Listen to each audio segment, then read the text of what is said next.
여러분 안녕하세요. 찾아가는 새벽기도 시카고 예수사랑교회 조선영 목사입니다. 오늘도 변함없는 주님의 은혜와 평강이 저와 여러분의 삶의 종일 풍성하기를 기도합니다. 오늘 말씀은 신명기 18장 9절에서 15절까지 말씀입니다. 제가 읽어드리지요. 내 하나님 여호와께서 내게 주시는 땅에 들어가거든 너는 그 민족들의 가증한 행위를 본받지 말 것이니 그의 아들이나 딸을 불가운데로 지나게 하는 자나 점쟁이나 길흉을 말하는 자나 요술하는 자나 무당이나 진언자나 신접자나 박수나 초혼자를 너희 가운데 용납하지 말라. 이런 일을 행하는 모든 자를 여호와께서 가증히 여기시나니 이런 가증한 일로 말미암아 내 하나님 여호와께서 그들을 내 앞에서 쫓아내시느니라. 너는 내 하나님 여호와 앞에서 완전하라.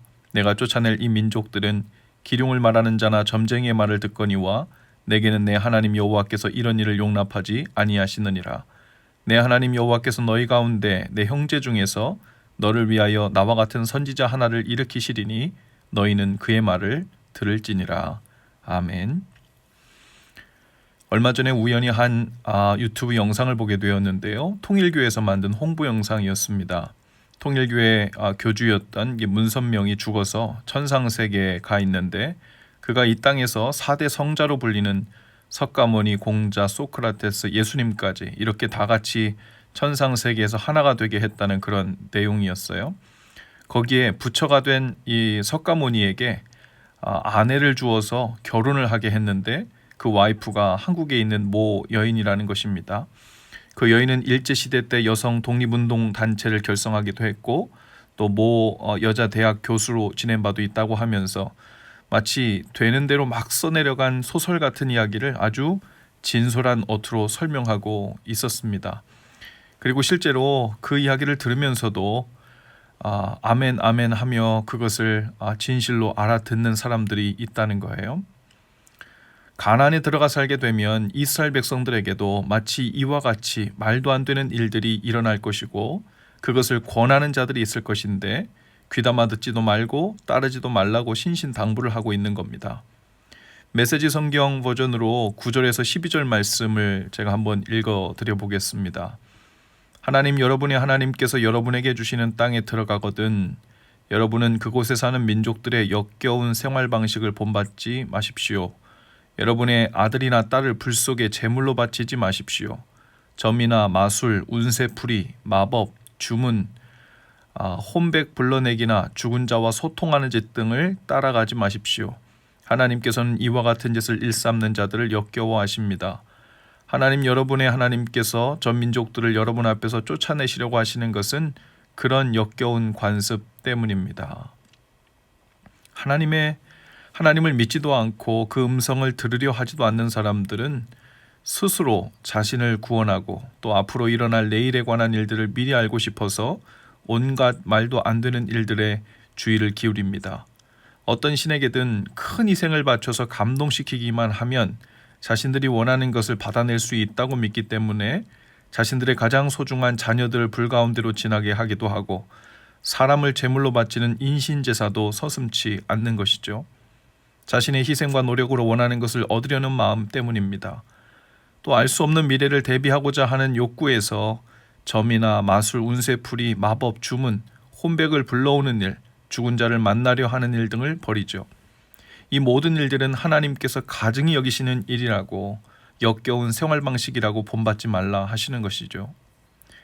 대신 하나님께서는 한 가지 우리에게 약속을 하십니다. 지금 말하고 있는 모세는 가나안 땅에 들어가지 못할 것이지만 하나님은 항상 그 누군가를 보내어 선지자 혹은 예언자가 되어 하나님의 말씀을 그 백성들 귀에 들리게 하실 거라는 거예요. 듣지 못해 따르지 못할 일은 없다는 겁니다. 그러니 하나님께서 보내는 그들의 말을 듣고 순종하며 살라는 겁니다. 오늘 우리가 사는 세상도 마찬가지죠. 우리가 점은 보러 가지 않더라도 마술이나 주문을 외우는 일은 하지 않는다고 해도 여전히 세상이 권하고 가르쳐주는 생활 방식을 상식인 듯 당연한 듯 따라간다면 가증스러운 일이 됩니다. 하나님께서는 지금도 우리 곁에 항상 말씀을 들리게 하시죠. 구약에서는 선지자나 예언자를 보내셨지만 이제는 영원히 언제 어디서든지 하나님의 말씀과 마음을 알게 하시는 성령님을 보내주셨습니다.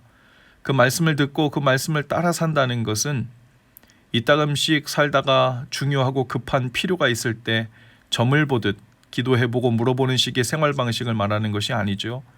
항상 모든 일에 우리의 삶을 통해 이루시기 원하시는 주님의 뜻이 무엇인지 듣고 행하라는 말씀입니다. 빌립보서 4장 6절 7절 말씀입니다.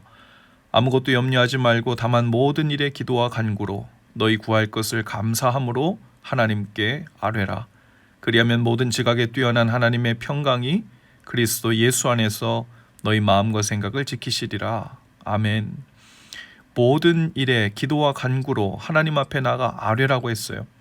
모든 일에 그렇게 아뢰고 그 말씀을 듣고 인도하심을 따라 사는 것이 정상이라는 거죠. 그것이 너무 신앙적이 된다거나 광신자가 된다는 의미가 아니라 모든 일에 주님께 묻고 아뢰고 그 말씀에 귀 기울여 사는 것이 마땅하다는 겁니다. 그러면 우리의 모든 형편과 상황을 아시는 하나님께서 우리의 마음과 생각을 지켜주실 것이라고 하십니다. 우리의 삶을 구체적으로 그 선한 길로 인도해 주실 것이라는 말씀이죠. 너희는 하나님 앞에서 완전하라 라고 하셨어요. 그것은 언제 어디서든지 하나님의 말씀을 근처에 둘 것이니 그 말씀을 듣고 순종하며 행하라는 것이죠. 오늘 누군가에게는 지금 듣고 있는 이 새벽기도 말씀이 주님께서 보내셔서 곁에 두신 말씀일 수 있고, 또 어떤 분들에게는 성경을 읽는 중에 혹은 묵상 중에 하는 성령님의 조명하시는 은혜가 있게 될 것입니다. 오늘 우리 곁에 말씀을 두셔서 듣게 하실 때 그 말씀을 듣고 행하는 자들 다 되셔서 세상에 가증한 삶의 방식을 따르지 않고 그분의 말씀을 따라 사는 백성들, 자녀들 다 되실 수 있기를 주님의 이름으로 축복합니다. 기도합시다. 주님, 오늘도 변함없이 우리들 곁에 말씀을 보내주셔서 감사합니다. 당연한 듯 세상의 상식을 따라 사는 삶이 되지 않게 하시고 들려주시는 말씀을 따라 사는 날 되게 하옵소서. 곁에서 들려주시는 주님의 음성을 잘 알아들을 수 있도록 귀를 활짝 열어주옵소서. 세상의 가증한 방식을 따라 살지 않고 우리의 마음과 생각을 지켜주시는 그 은혜를 따라 인도함 받는 날 되게 하옵소서. 예수님 이름으로 기도합니다. 아멘. 여러분, 오늘도 예수 사랑으로 화이팅입니다. 내일 아침에 다시 찾아뵙지요.